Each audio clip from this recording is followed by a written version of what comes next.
everybody has a responsibility, the right and responsibility to make sense of things. In other words, it's got to make sense to you.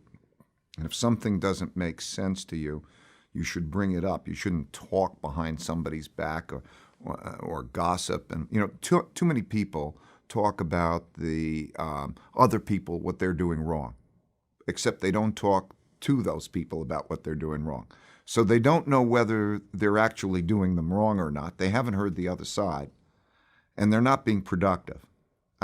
So that's terrible. And also, the organizations for me that in which arbitrary decisions are made are terrible. A boss, two bosses will get together and they'll have a conversation of what a particular person is like, and then they'll call the person into the room, and then they'll say, Harry, and then they'll give him spin.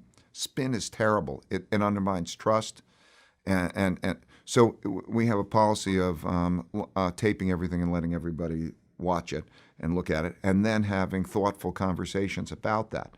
And there's, if you're coming into the company, you go there because you believe that understanding what is true and that radical transparency to understand what's true and have thoughtful conversation about it, including harsh realities, is healthy.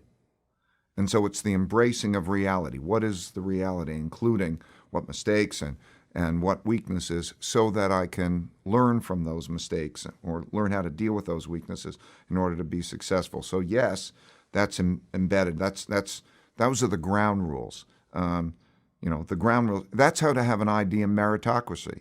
In other words, if you want to have a real idea meritocracy, doesn't have any barriers to it. We'll go wherever truth leads us. That's what we do, and that's very powerful. That's where the success comes from. We've had radical success,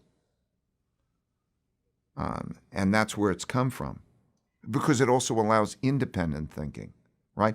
I need independent thinking because if you're going to make a position in the markets, it has to be. It can't be with the consensus, and you don't know if you're going to be right or wrong. So you have to test it. It's very powerful. And it's so silly not to do that because of these ego barriers. Why wouldn't you have those conversations? It's not logical not to.